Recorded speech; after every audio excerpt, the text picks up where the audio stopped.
Okay, if I'm be a aquaba, I remember a DVD actually the hour of terrorism. And I said the hour of terrorism.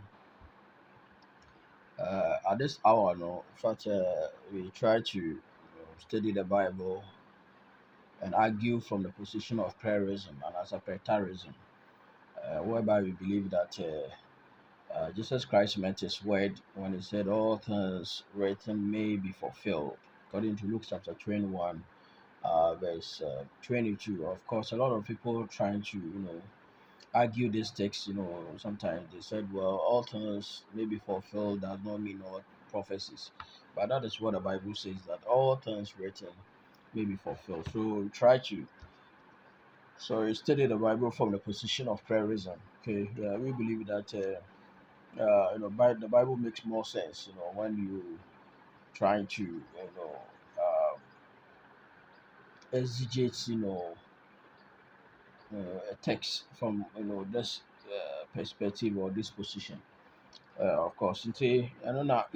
Sorry, this is what we look at, and I said this is what we've been, holding, when we try to or when we approach the Bible, by way of studies. See, so now it's in now, yeah, videos be we know so they kind of hour of prayerism, and that's the hour of prayerism. So I'll call YouTube now. We'll click here. I will search bar no the hour of prayerism. Yeah, the page will pop up, and I say yeah, platform the beba. So yeah, if you have the capital H, the capital H symbol, you know, we have the capital H as a symbol against our name to about the hour of prayerism na yebeba. So bet me as subscribing na wa hit it bell no so that whenever we publish any video at least you may have opportunity of looking opportunity of watching it to sign it in the hour of prayerism. So we encourage each one of you, each and every one of you to subscribe to this particular channel so that whenever we publish any video you might have opportunity to to watch it and to share your thoughts or any comment or any question that you put up there. We are going to allude to them accordingly. Now, why yeah, should be big cry Matthew chapter 24. Now, Matthew chapter 24, now, of course, I'm saying, now, when you uh, AD 70 doctrine, so they are a bit more. This is AD 70, chapter because it was a judgment, that befell Jerusalem in AD 70, including the dissolution of the city and the temple. Okay, so this occurred in AD 70. Of course, there was some pocket of war, some pocket of war, beyond that. And eventually in AD 74, the battle at the Masada fortress, concluded the entire war. But of course, the focal point is the dissolution of the temple and the city. All this thing occurred in AD 70, so that is what we place our most emphasis on. We don't look at, that is what we mostly do. So, whatever it is, all things have been, all these things occurred in AD 70 or in the first century. Now, and Jesus said, "Can be for concerning his parousia, the judgment upon the city, and then the signs of his coming." And then in verse 34 of Matthew chapter 24, Jesus Christ told them that all these, not some, okay, not some, but he said all these will come upon this generation. So the very generation that is going to experience this judgment was the very generation who stood in his audience. So in the first century audience, some of them were to witness, this judgment upon Jerusalem. And indeed, this occurred in AD 70, of course. All right, so now you share one particular verse. Now you conclude this particular video. Maybe it might be a series because the other Old Testament, text that relate to this particular, text or the language of this particular text. So that one will help us to, ascertain and to be able to identify, what that particular, item or that particular, phrase, actually means. All right. Nti sɛ yɛhwɛ biribi wɔ Matthew chapter 24, verse 15 or say, now yɛnkae sɛ it all relates to the end, the end of the age. Said the kind of Matthew chapter 24, no, verse 1 to 3, the end of the age, aeon, AION, the end of the age. Okay, then it says that, well, the end will come after the publishing of the worldwide, gospel, or the evangelical, mission of the gospel, when the gospel has been preached in all the world as a witness to all the nations, then the end will come. Now, um, indeed, the apostles no ka say some particular mission way it was achieved and it was consummated in the first century. So, okay, Roman chapter 10, verse 18, Roman chapter 16, verse 26.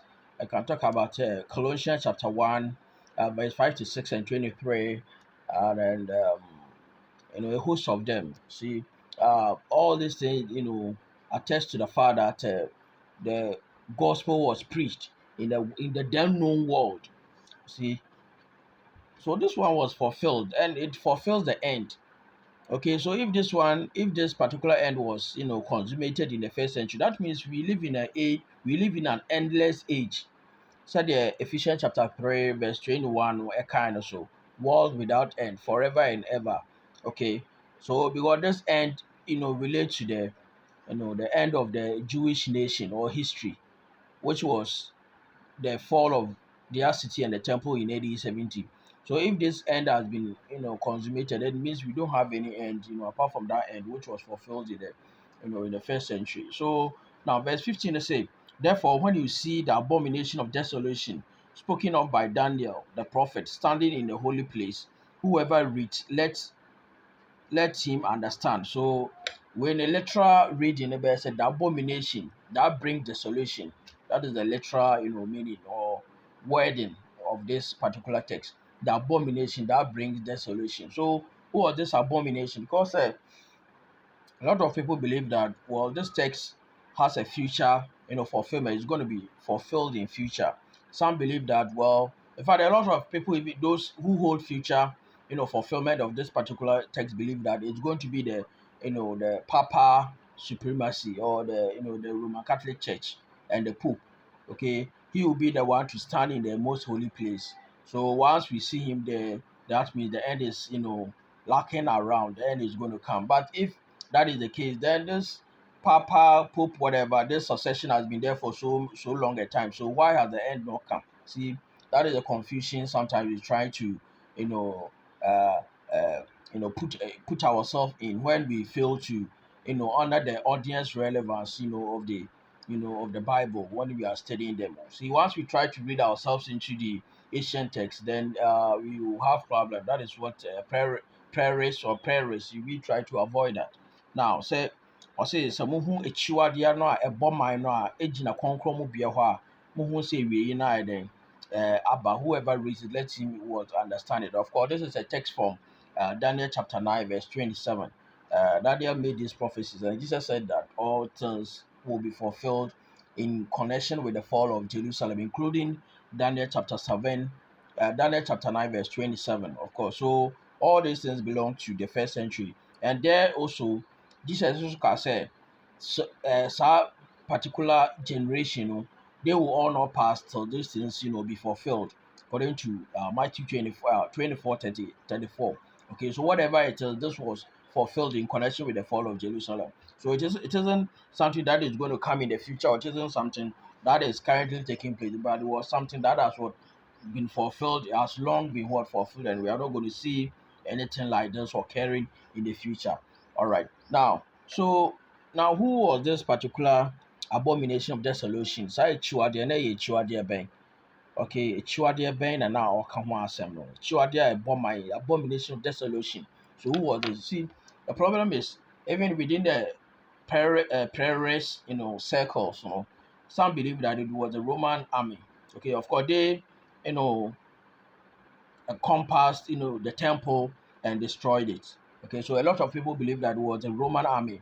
Perhaps the General Titus, he led, the army to annihilate Jerusalem in AD 70. So they believe that it was the Roman army. For the others, like I said, others said, well, it's going to be the Pope, the Roman Catholic Church. That is what people believe, especially those the premillennialists. Yeah, the premillennialists. They believe that it's going to be the Pope in future who will cause this dissolution, who will bring this abominable act, to the temple of God, to bring dissolution upon or to ruin entire, world. But that is not the case. So, sometimes this is what we have to do. Say, who be saa no na say your Old Testament reference bi wɔ we have to look at it. Na no bɛboa him ma yɛhu, what it means to say the abomination of desolation. As I said, the literal rendering of this text is abomination that brings desolation. So it is going to be destitute. The city of Jerusalem is going to be, be is going to be destitute. Okay, it's going to be stripped of it, glamour. Its beauty and all these things are going to be what destroyed when these things occur. So what is going to bring this destruction is the abomination. You see, that is how we have to understand this text. So it is the abomination that will bring this desolation. So it isn't those who are going to. So it cannot be the Roman army. Okay, they are the one who are they are going to carry out that punitive action against those who desecrated the temple of God. Okay, so they cannot be the one because they cannot be the cause. Okay, there's a cause of that there's a cause of their action. Okay, of course that judgment was ordained by God. That is how God has always carry out judgment in the past. Okay, he always uses a nation against nation. um you know uh, Maybe birds, all the old covenant, all the Old Testament judgment. God uses instruments. Okay, instrumentality, what we call the um theophany. Okay, that is manifestation of God through historical events. So he always uses nation, sometimes rains, other instrument to judge apostate nation or a wicked nation. You can talk about Isaiah chapter 34, Isaiah chapter 10, um Isaiah chapter 19. See all these judgments, God carried out against all these wicked nation.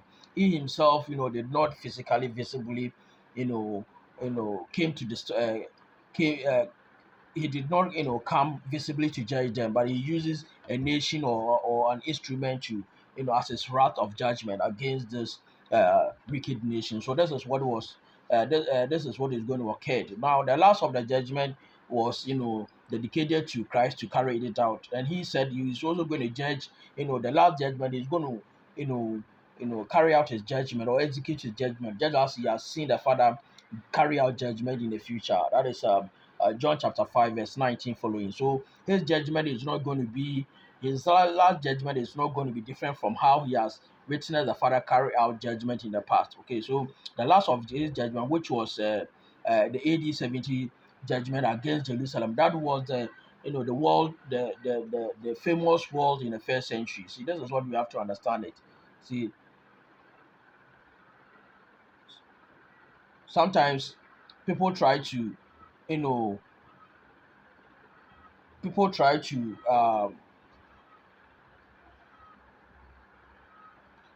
people try to um,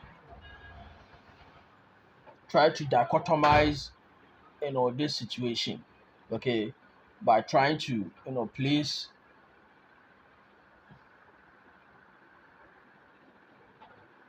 okay. So like we were saying, see, that is what that is what that means. So we are trying to avoid confusion, see, by trying to evaluate uh, you know the meaning of that phrase, abomination of desolation. Okay, so that we will avoid making certain pertinent mistakes. See, once you uh, make improper assignments, to certain text or certain language in the Bible, it affects you know the Bible, the Bible as the entire Bible as well. Because if you look at the analogy of faith, see, sometimes uh, something might be obscure in terms of understanding and meaning, but when you see similar language or the same language elsewhere, it helps you to, you know, uh, ease, such convolution. So that is what we're trying to, you know, do in order to be able to avoid this particular mistake. See, when trying to, identify or trying to understand what this abomination of desolation or all right means. So, without wasting much time, shall go to the book of Jeremiah, because there was something now. Bear in mind that this one has to do with the temple. Okay, Matthew chapter 24, verse 15 has to do, relate to the temple, the desecration of the Jerusalem temple, okay, which led to its desolation, okay, which in AD 70.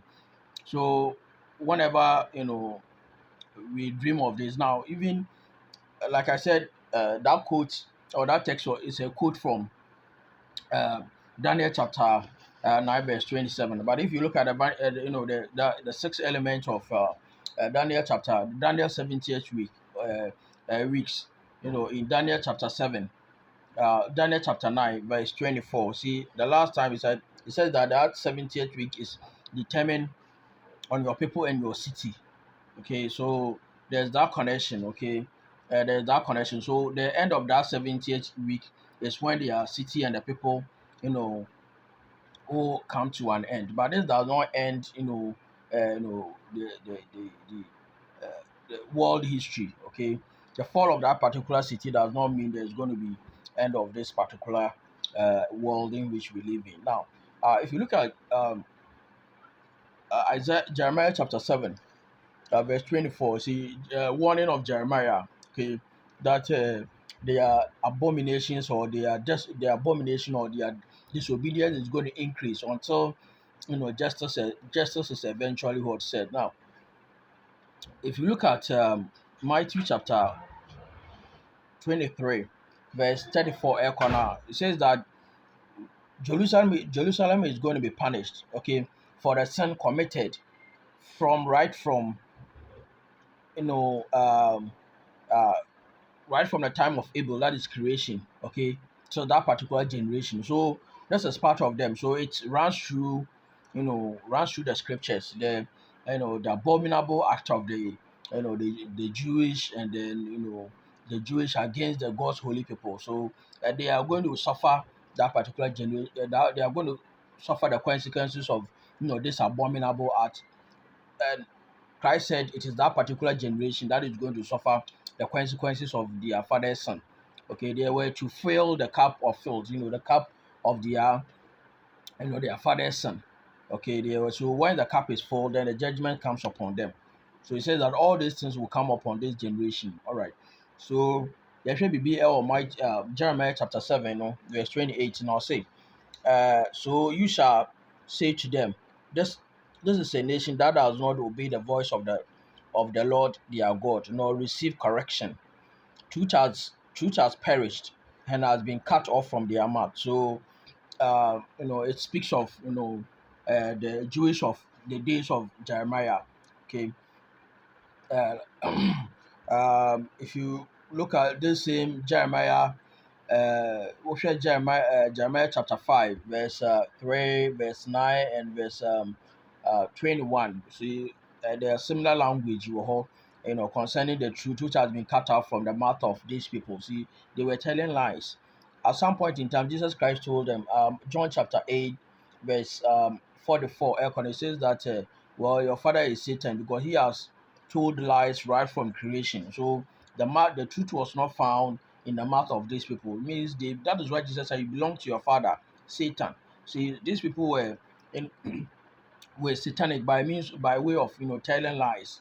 Okay, so whoever tells lies, or belongs to the Satan, the deceiver, or the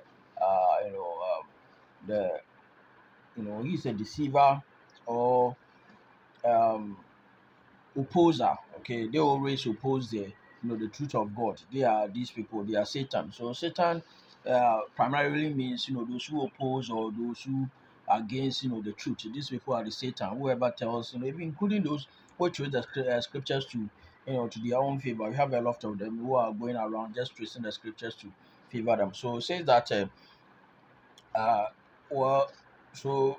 Jeremiah chapter 9 verse 3, you can also see something like that from there. Now, let's look at the verse 29. Say that cut off your hair.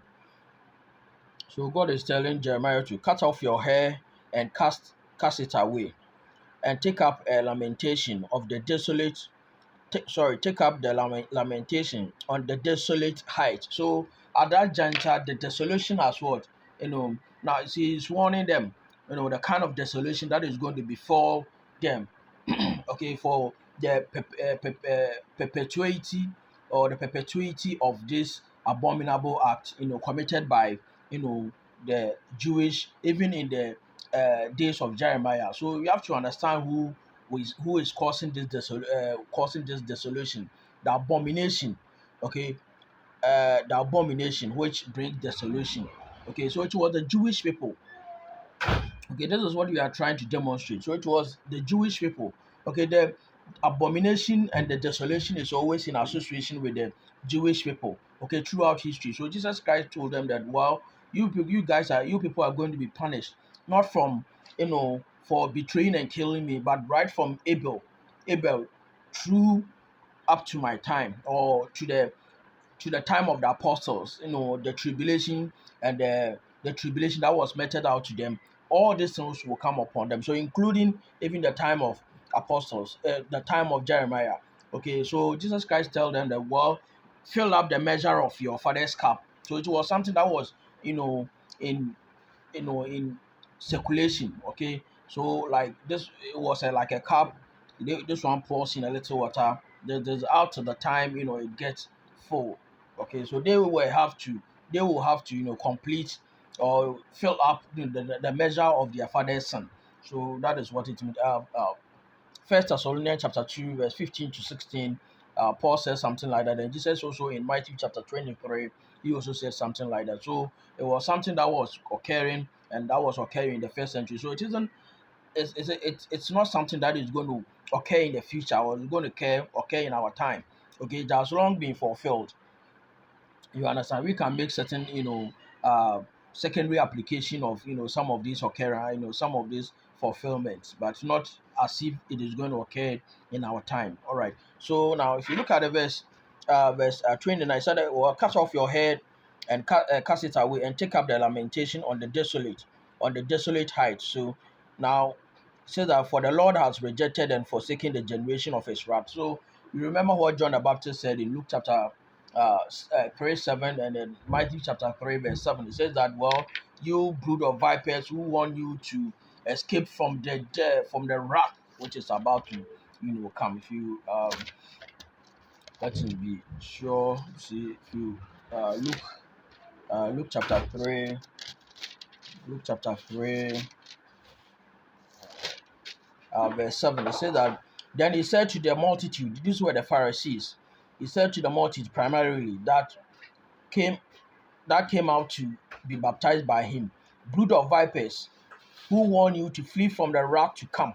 Okay, so this was the wrath that was about to come, even in the days of John the Baptist and in the days of Christ. So it was something they were, the abomination was a you know was a contiguous, event, or something that was, ongoing, or in in an endeavor to fill up the measure of the sins of their fathers. See, na yɛ adeɛ bi a ɛyɛ dɛn ɛrekɔ so. So John the Baptist say, "Mo ehuru tia ma hwan na etu mo fo sɛ mo ndwane fi ebufuohye na yɛ dɛn ɛba mo so no, God's wrath that is about to come upon them." So yɛhwɛ deɛ Jesus nso ɔkaeɛ. Say that now, "For the Lord has rejected and forsaken the generation of his wrath." Now, according to Josephus, those who bore witness to the fall of, Jerusalem, it says that at some point in time, the people, those who were guiding the temple, you know, became dejected, because they were thinking that, well, God is going to protect them, because they have the temple there. That was the symbol of their strength, their world, their economy, and their everything. So they were thinking that, well, God is going to, save them. But at that point in time, they will cry out to me, and I will not listen, because their measure of sins has already been what, filled up, of filled up, and that nothing is going to save them. The only thing that was left for them to endure was the punishment, the consequences of their disobedience and their rejection, and even including, the persecution of the of the apostles in the first century church right up to the AD 70. So God has already forsaken the insolence, the insolence of His people, or the insolent Jewish. He has already, is already done with them, and He was going to save them. Um, Paul said that, you know, according to Second Thessalonians chapter 1, I believe verse 8.